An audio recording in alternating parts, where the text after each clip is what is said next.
This is an exploration of the 50 primary universal laws. The universe is perfectly balanced by natural and moral laws which are regulatory vibrations to maintain order. When you work within the laws, you can be assured of eventual positive outcome. When the laws are transgressed, you can be assured of suffering, the only purpose of which is to teach a better way.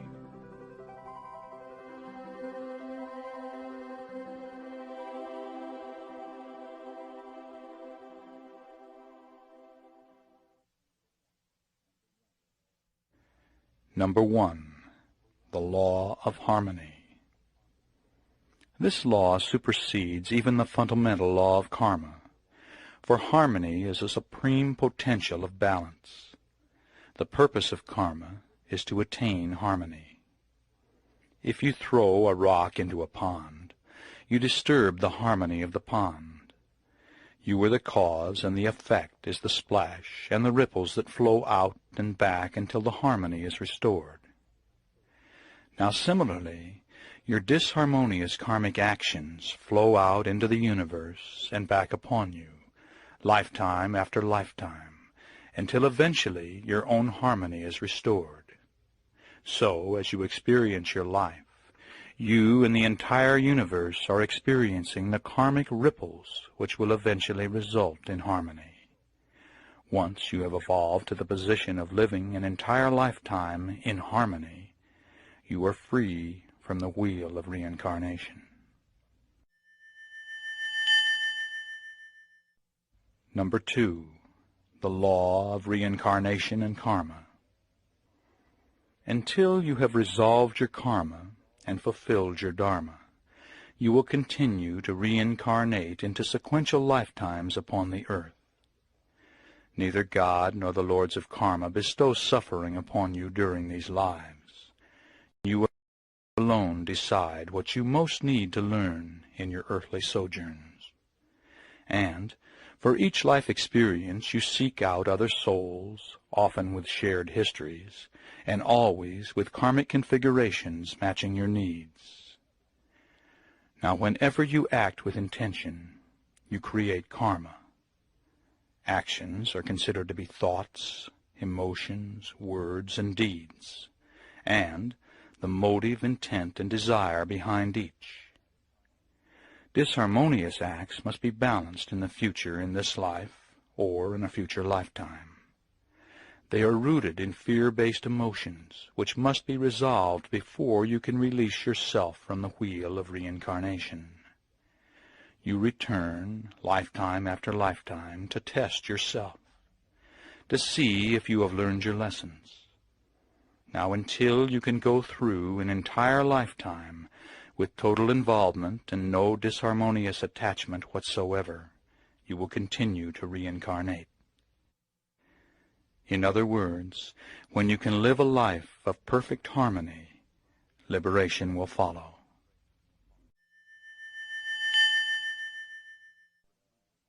Number 3. The law of wisdom. Wisdom erases karma. If you have the wisdom to learn your lessons through love and wisdom, you can mitigate your suffering. Sadly, though, we seem to learn fastest through pain, through directly experiencing the consequences of our actions. As an example, you greedily take from others, and instead of learning through wisdom and love that this is wrong, you have to directly experience someone greedily taking from you, whether later in this life or in a future lifetime. As another way to look at the law of wisdom, when you move toward a predestined test in your life, if you have the wisdom to proceed with harmony, you will surely mitigate the traumatic impact of the event. All right, now here are some examples. Example number 1. In your last life you were married to a soul who is your mate today, and whom you cruelly left for another in that previous lifetime. Before you were born into your current life, you agreed to be left by your mate under similar circumstances. Now this will allow you to balance your karma and directly experience the pain of abandonment. If, through the wisdom of Master of Life awareness, it is easier to consciously detach from the relationship with love, you will ease the pain of parting while also passing your own test. Example number 2. Assume that you have astrologically destined a severe relationship test for May of your 35th year. Now, if you have learned through past life awareness as well as present life learning to be positive, non-judgmental, and without expectations in your relationship, you may only experience an argument with your mate on that fateful day in May. But if you haven't learned your past lessons and have intensified the disharmony during your relationship, you might experience a divorce in May of your 35th year. Example number 3. In several past lives, you were so proud that you were unwilling to accept any assistance from others. Now, pride is fear. So in this life, you have astrologically predestined an event which will cause you to be institutionalized for many years. On a soul level, you've decided you needed to create circumstances which would force you to subdue your pride and allow others to give to you. But through wisdom in this life, you have overridden your pride and opened your heart, gladly accepting assistance from others. Because of this, you will not have to be institutionalized to learn your lesson. Wisdom will have erased the karma.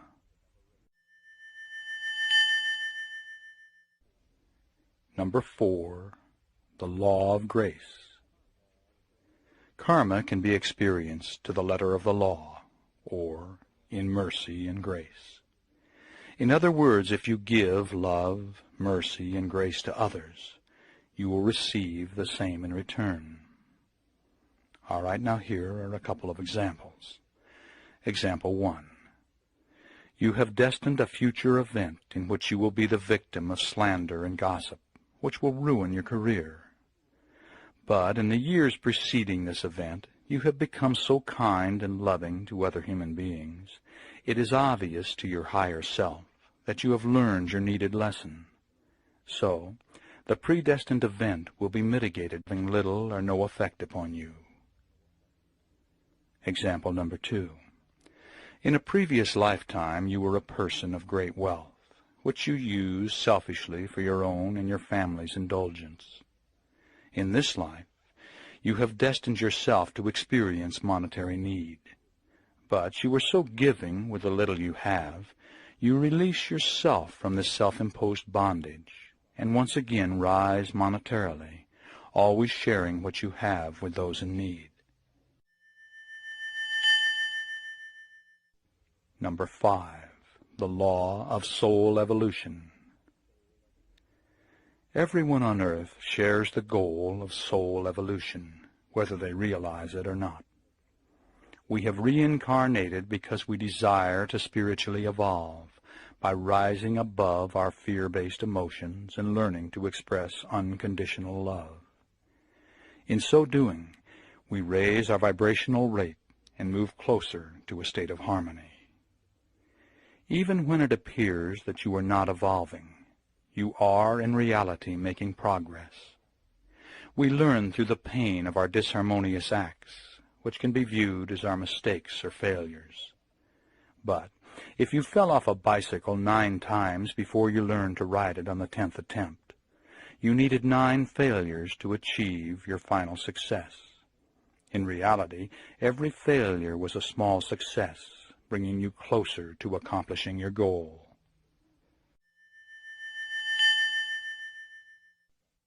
Number 6, the law of the Bodhisattva. Bodhisattva is a Sanskrit term commonly accepted by most metaphysical adepts today. It means one who has transcended the need of earthly incarnations, but who has chosen to return to the earth to support others in achieving enlightenment. A bodhisattva knows he will never really be free until all souls are free. Most serious students of metaphysics have entered the bodhisattva development stage of their evolution.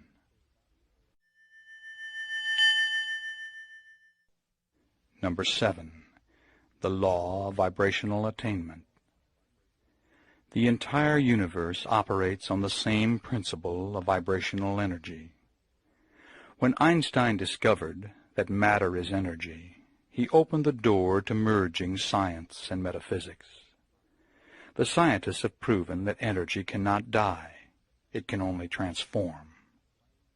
And, by its very nature, energy must move forward or backward, stand still, for to do so is stagnation, resulting in transformation.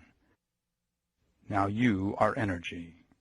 Your skin, which appears solid, is actually trillions of swiftly moving molecules orbiting each other at a specific vibrational rate, a physical life rate that you earned in the past as a result of how harmoniously or disharmoniously you've lived your past lives and your current life up until this very moment in time.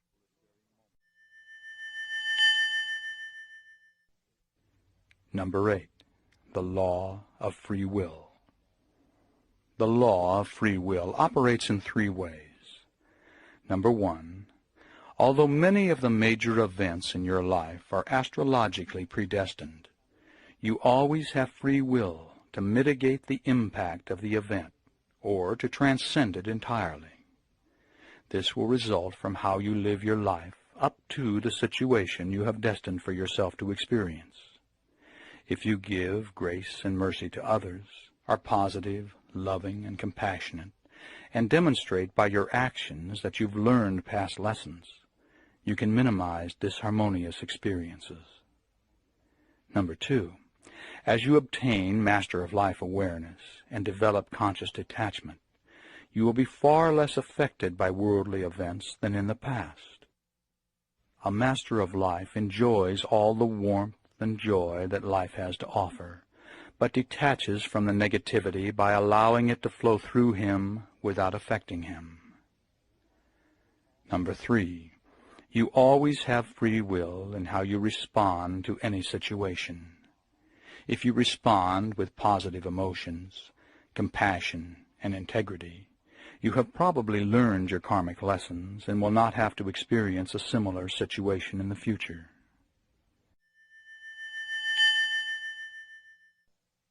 Number 9. The law of one. Every soul, living and discarnate, is connected to the level of the collective unconscious, deep within the higher self. We are all part of a great energy gestalt called God, and because we are part of God, we are God. It is the goal of the gestalt to move the energy forward, creating more energy. So, in living harmoniously, we each increase our vibrational rate and intensify the vibration of the entire gestalt. And when we are disharmonious, we decrease the vibration of the entire gestalt. Because we are one, everything you think, say, and do, and the motive, intent, and desire behind everything you think, say, and do, affects every other soul.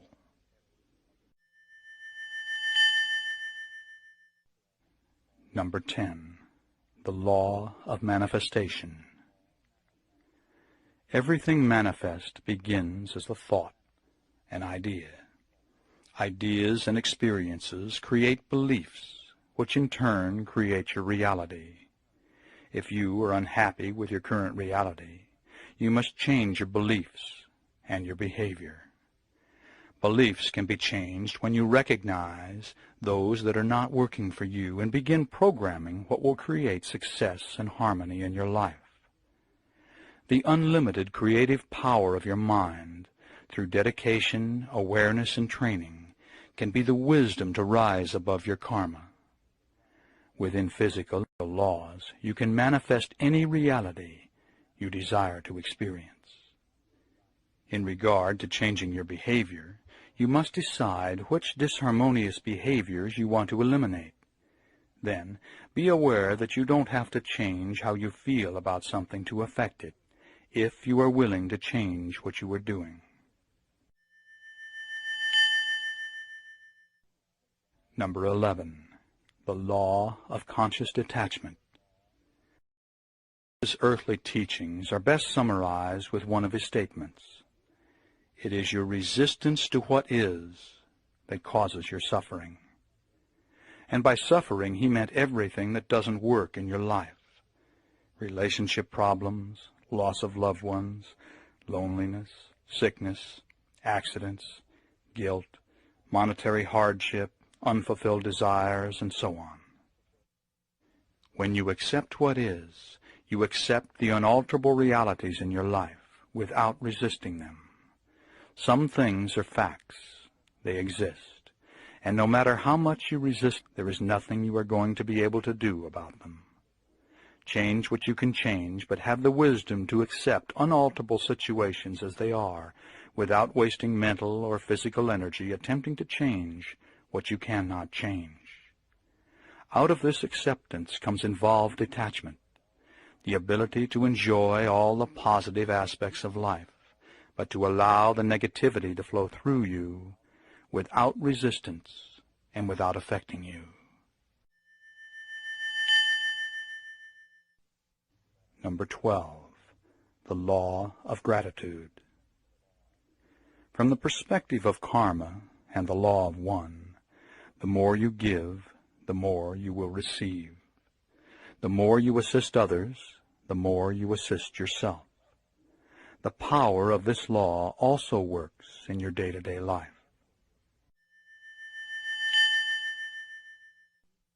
Number 13, the law of fellowship. When two or more people of similar vibrations are gathered for a shared purpose, their combined energy directed to the attainment of that purpose is doubled, tripled, quadrupled, or more. This esoteric awareness has been used by covens, esoteric religions, healing groups, and recently, worldwide meditations for peace.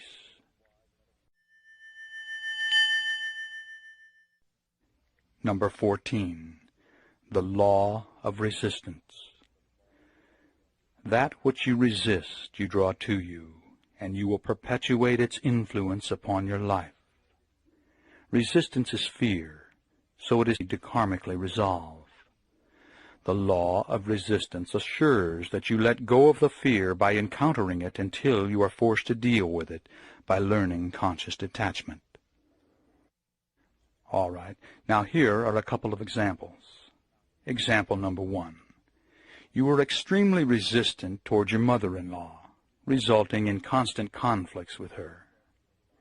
Now, when you attain Master of Life awareness and stop resisting her by consciously detaching from the negativity, the problem will be resolved.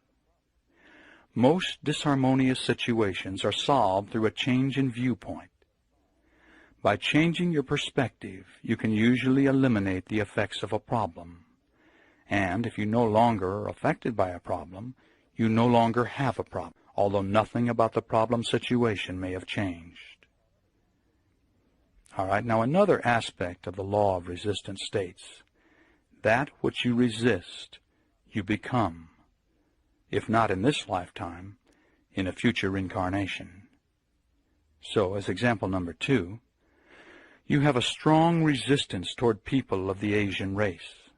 Your resistance is fear, and the quickest way to overcome fear is to directly experience that which you find so fearful. Thus, you will reincarnate as an Asian in a future lifetime.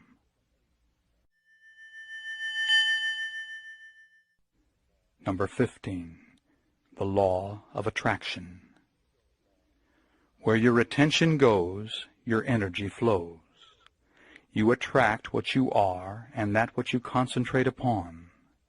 If you are negative, you draw in and experience negativity. If you are loving, you draw in and experience love. You can only attract to you those qualities you possess. So, if you want peace and harmony in your life, you must become peaceful and harmonious. Number 16, the law of reflection. This law says that the traits you respond to in others, you recognize in yourself, both positive and negative. It has 4 primary manifestations. Number 1, That which you admire in others, you recognize as existing within yourself. Number 2, that which you resist in others and react to strongly in others is surely to be found within yourself. Number 3, that resist and react to in others is something which you are afraid exists within you. And number 4, that which you resist in yourself, you will dislike in others. In other words, you have chosen to incarnate upon the manifest plane to learn to rise above the effects of fear. Those fears will always be reflected in your reactions to others. Thus, your goals are very obvious once you recognize how to perceive them. As you let go of the fear, you automatically open to expressing more unconditional love.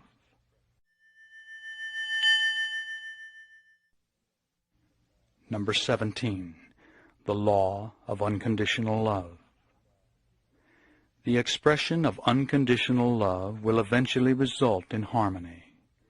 Unconditional love is not romantic love. It's the acceptance of others as they are without judgment or expectations.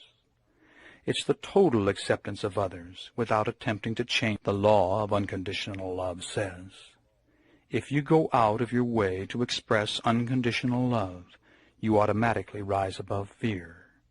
And as you transcend your fears, you automatically open to the expression of unconditional love.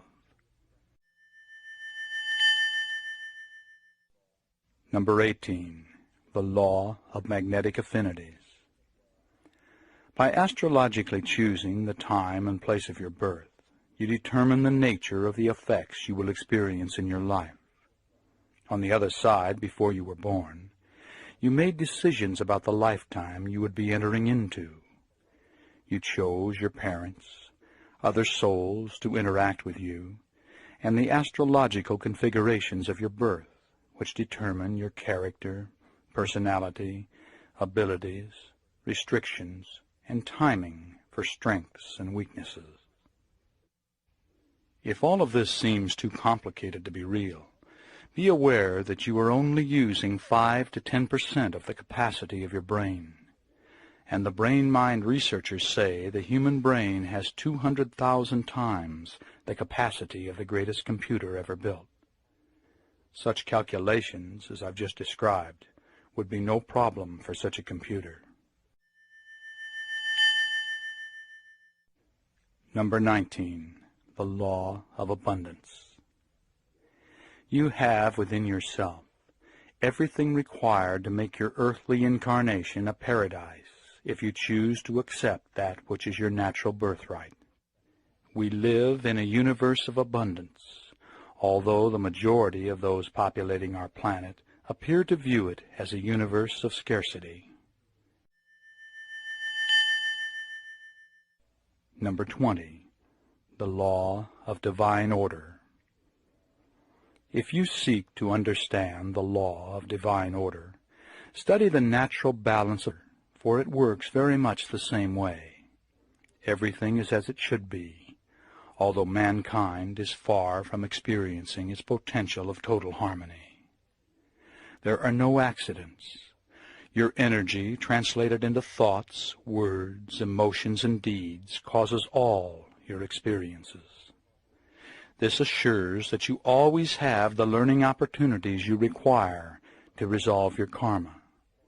And, as with you, the collective thoughts, words, emotions, and deeds of mankind create the environment for us all.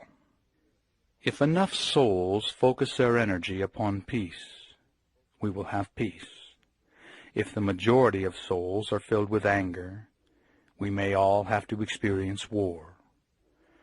We are all one, and like the many subpersonalities within you, the dominant traits of mankind will emerge to resolve our group karma.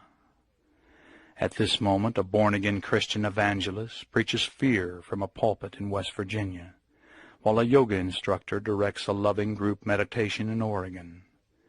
One is directing the energy of the Gestalt into disharmony, the other into harmony. Hopefully, at least one can cancel out the other. If we can't attain harmony, maybe we can balance the disharmony.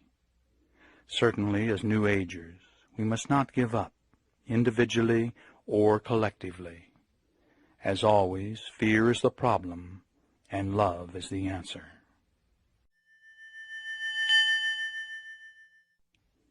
Number 21 is the law of attitude. Nothing in the universe can harm you but your own attitude. It is your attitude that moves you toward events and experiences, and it's your attitude that will worsen or lighten any event, catastrophe, or tragedy. You and you alone choose the attitude with which you will respond. No two people would respond to the same situation in the same way. Every earthly incarnation includes traumatic experiences, and the better you understand the working of karma, the more likely you will be to put events into a spiritual perspective. Number 22, the law of threes. 2 is generally recognized as positive and negative, and becomes a law only when combined with a neutralizing force. When 3 become a unit, neither of the original 2 are more powerful or larger, and each behaves for itself and the benefit of the whole. Examples are Father, Son, and Holy Ghost, conscious mind, subconscious mind, and superconscious mind, mother, father, and child. When a man and woman are combined with the neutralizing state of marriage, they become a 3.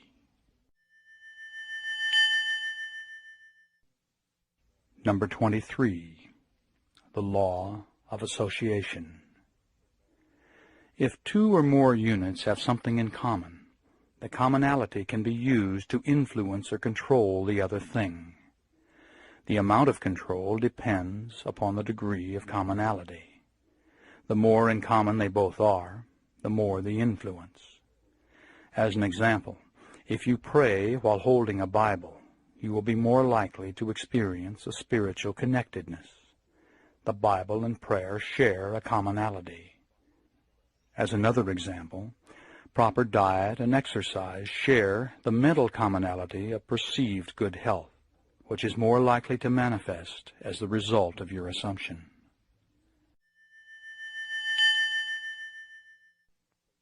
Number 24, the law of commitment. When you become clear on your intent, making a decision and obligating yourself to a task or a belief, everything begins to fall into place if your direction is in harmony with the universe as it relates to your purpose. Now, once you have pledged this direction, things begin to happen almost magically, as if you were a magnet drawing into your experience that which is needed for manifestation. The key to this ultimate power is to have no indecisiveness at all, and the greater your emotional desire, the more power you will give to those on the other side who can assist you, and the more rapidly the manifestation.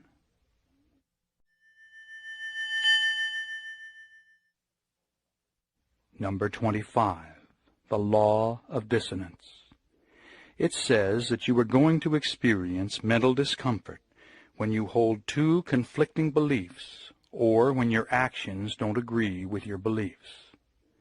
As an example, you believe that smoking is bad for your health, yet you continue to smoke.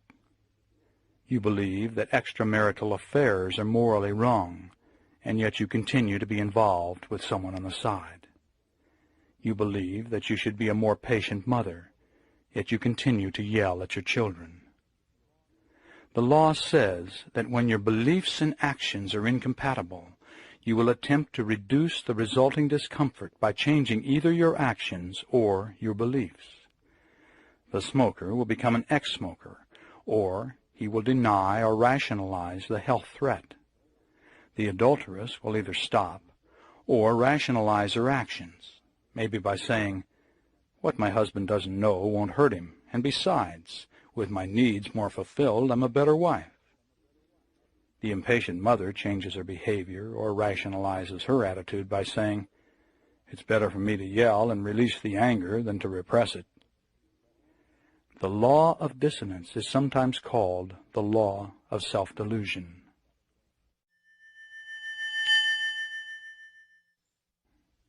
Number 26. The law of experience. It says that new information entering your mind destroys previous information of a similar nature.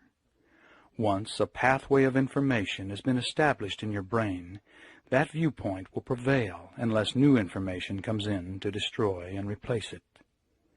As an example, while horseback riding, you fall off and hurt yourself.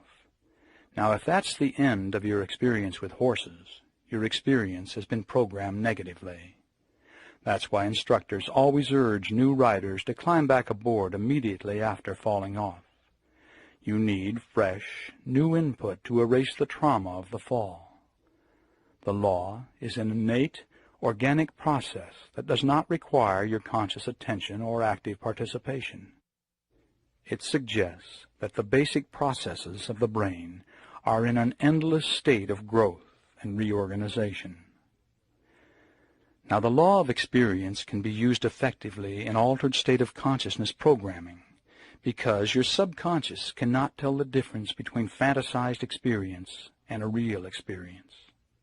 So, as an example, if you always feel extreme anxiety in crowds, in an altered state you could vividly imagine yourself perfectly relaxed in a crowd of people. Your mind will accept this as a reality and invoke the law of experience. After a few days, weeks, or months of this programming, your mind will have totally experienced being calm in crowds, and it will carry over into your personal reality. Number 27. The law of fearful confrontation. This law says that if you fear doing something and yet have the courage to do it anyway, you will soon do a mental flip-flop and may even become addicted to doing it.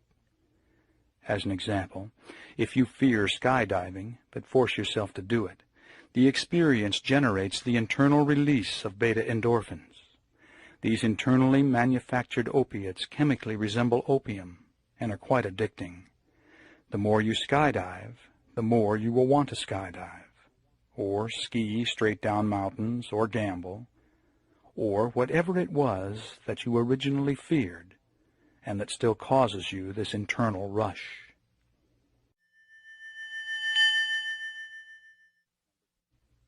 Number 28. The law of group consciousness. Every one of us is part of a great energy gestalt and connected on the level of the collective unconscious. Each individual aspect of the gestalt has its own electrical system, its own vibrational frequency, and interreacts with all other aspects. Thus, we are all electrically connected to one another and to a central point. On a higher self or psychic level, it is possible for anyone to tune in to anyone else and to draw upon the awareness of the entire gestalt. Like the concept of the 100th monkey, mankind takes advancing steps when group consciousness reaches a critical mass and new awareness is accepted by the whole. Number 29. The law of personal return. Although this law is really just another way to view karma, some people prefer it. It says if you think negatively of someone or send hateful thoughts to them, the thoughts may harm the person, but in due course they will return to the sender as sent. The same is true of disharmonious deeds. But the good news is, the law of personal return also works in reverse, and positive thoughts, words, and deeds will be returned to the sender.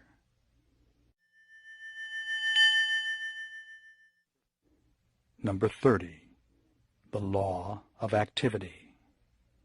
It says that action is the result of thought and part of a triad. Every thought produces an alchemical process in your consciousness and is the manifestation of motive, intent, or desire. This union of two is necessary for action and will ordain the karmic implications.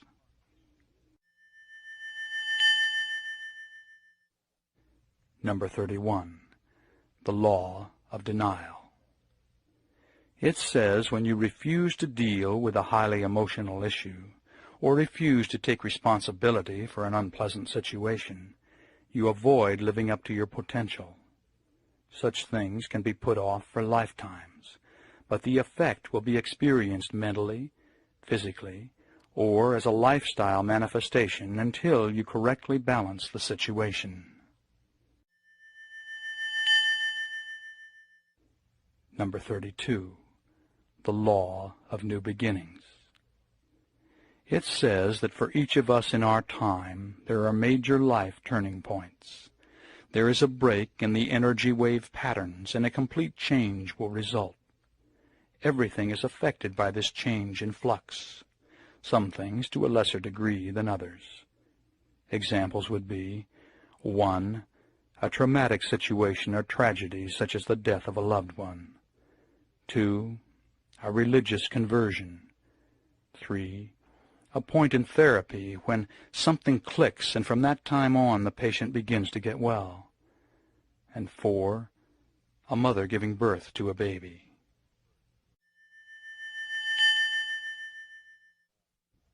Number 33. The law of compensation. It says that you and you alone are responsible for everything that happens to you. All is the result of your past thoughts, words, and deeds, which have formed your present attitude. Your attitude towards life and life experiences is returned to you in the form of rewards or problems, as love and joy, or as confusion, trouble, and heartbreaking experience. These karmic rewards or punishments can be delivered immediately, at a later date in your present life, or in a future incarnation.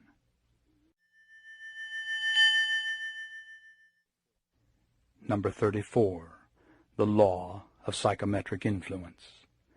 It says that two things, animate or inanimate, once in contact with each other, will continue to act upon each other, even at a distance, long after the actual contact has been severed.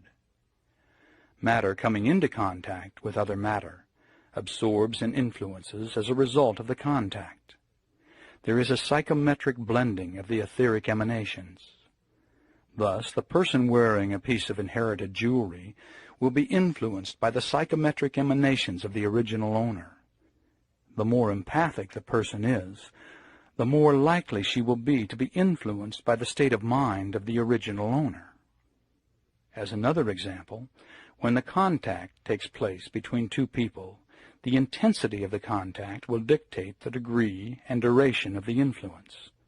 So, a sexual union would result in a lengthy mental connection of the two people, even if they did not see each other again.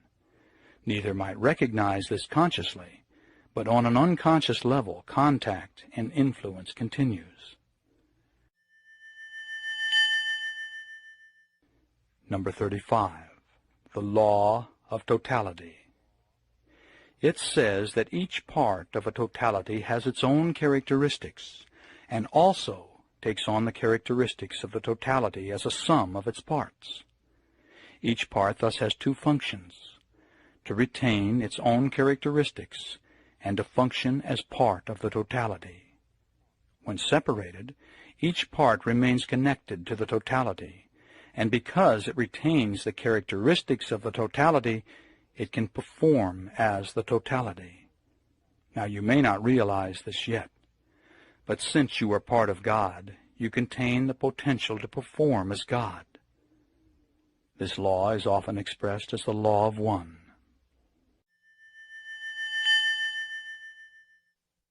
Number 36. The law of dominant desire. It says that a stronger emotion will always dominate a weaker one. Every idea you perceive is the beginning of a manifestation, although all ideas are not expressed in reality. It doesn't matter which idea you consciously favor, or even know to be desirable. The stronger emotion will nullify the weaker ones, and the strongest emotion will begin to permeate all aspects of your activities. As an example, If you are emotionally focused upon the sexual desirability of a particular person, you may begin to create circumstances in many life areas which will increase the likelihood of an eventual sexual union.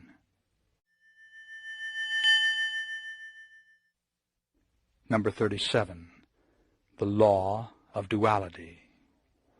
It says the universe and all energy functions as a yin-yang balance, resulting in a tension between opposites.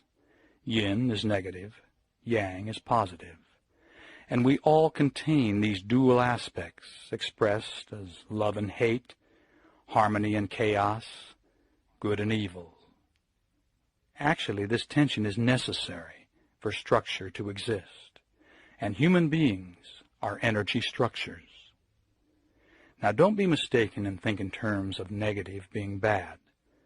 An automobile battery is a good analogy.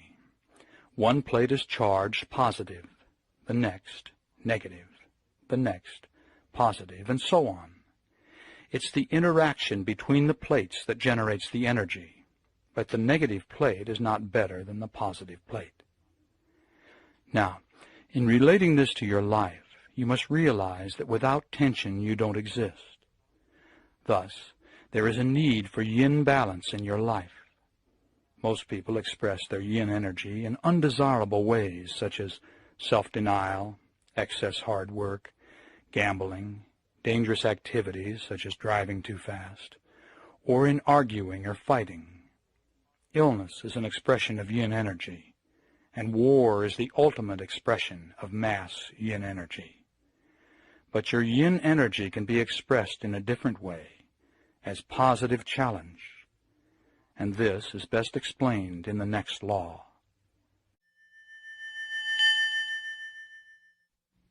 Number 38.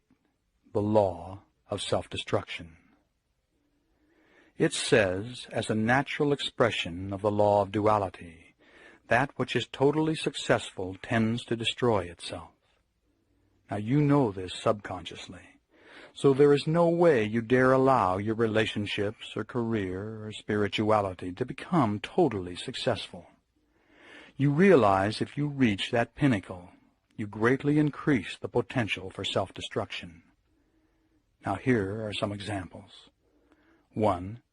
History proves that any country that has ever reached a peak has fragmented and collapsed all on its own when it was unopposed. Number 2. The second example is a couple that struggles through many forms of adversity, getting the husband through college, sickness, and a badly timed pregnancy, financial problems and family trouble. But eventually they arrive at a point where going well. It's then that they get a divorce. Example number 3 is the spiritual seeker who is making profound progress only to backslide and behave very negatively. The recent fall of the most successful cult leaders and television evangelists make this case. Example 4 is a successful business executive who makes it to the top of his profession, then has a midlife identity crisis or a nervous breakdown, and destroys it all. Example 5 is the man who inherits wealth and destroys himself through dissipation. Example 6 is the honest man who becomes a powerful politician and becomes very corrupt. Now, in each of the 6 examples, once total success was obtained, there was no more challenge, and destruction followed. Subconsciously, in each case, they desired to experience the challenge again. Unless you challenge yourself, you will stagnate. Now remember, you are energy, and stagnation is self-destruction. For energy cannot stand still. It must, by its very nature, move forward or backwards. So, instead of holding back, attain total success, but not complacency. Always give yourself great new challenges. If you let the challenge go too far, self-destruction is the result. If you don't incorporate challenge in your life, self-destruction is the result. If you keep challenge in balance, you succeed in maintaining your position and retaining your success. The secret is to consciously direct challenge in a way that minimizes jeopardy while fulfilling the yin-yang need of balance. This will usually be accomplished by wise risking.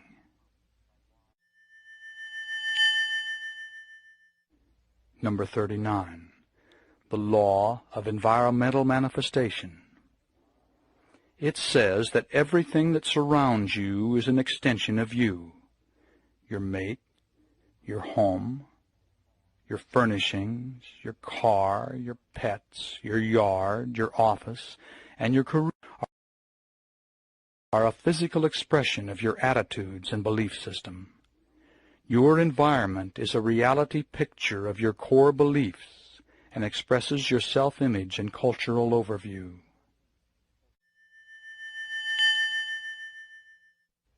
Number 40. The law of restriction. It says that man cannot create anything higher than his own level of understanding. Thus, society can never get any better than the level of mankind as a whole. Our systems for social change usually only add new burdens to already ineffective systems. Time has proven that this approach to a new society doesn't work. And our mistake is in trying to right the wrongs of the world from the outside in. This is working on the effect instead of the cause, and is doomed to failure. Instead, we must work from the inside out. Every one of us on this planet can incorporate the power of harmonious thinking, which is the only long-term solution to poverty and limitation. To heal the world, we must each first heal ourselves. Number 41. The law of self-worth. It says that you can only attract to you that which you feel worthy of. Your self-esteem is critical to your happiness and success. The truth is, you are not what you have, and you are not what you do. Beneath your fear programming, you are perfect, an enlightened soul fully self-actualized, and a living example of unconditional love. It is only lifetimes of fear programming that are keeping you from acknowledging who you really are. The more you can let go of the fears, the higher your self-esteem, and the more options you will have, and the more risks you can take. The better you like yourself, the better others will like you, and the more worthy you will feel.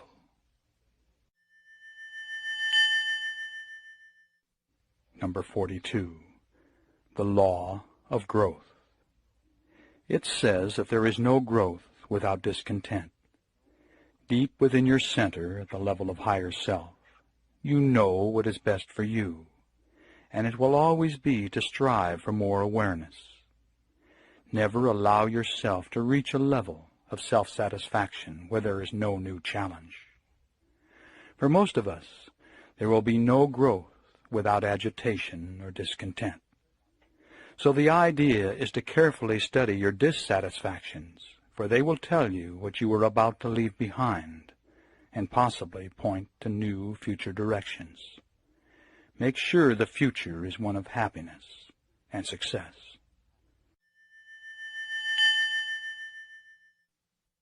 Number 43. The law of self-truth.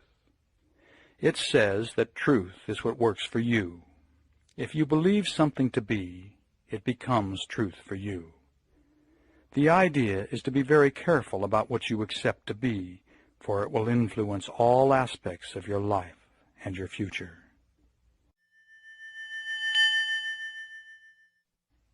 Number 44. The law of summarized experience. It says that you are the sum total of all that has ever happened to you in this life you are now living and in all of your past. Everything from your health to your relationships, your sexual experiences, your developed abilities, your career standing, and Everything else can be used as a barometer to show who you are and to tell if your conscious and subconscious are functioning in harmony. Number 45. The law of belief. It says you can have anything you want if you can give up the belief that you can't have it, as long as what you want doesn't conflict with someone else's belief. As an example, if you desire a fulfilling, growth-oriented one-to-one relationship, but demand it to be with a particular person, you are not operating in harmony with the universe.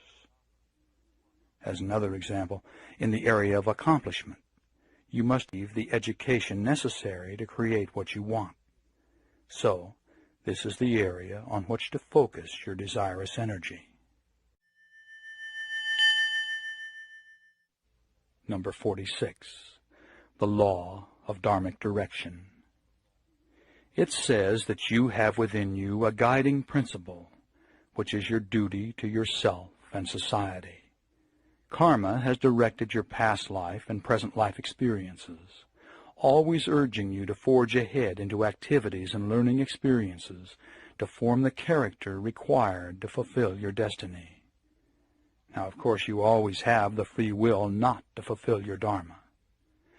But the secret is to listen to your inner direction, which will direct you to fulfill your dharma and resolve your karma. Your dharmic direction is natural for you and probably falls within one of 7 directions.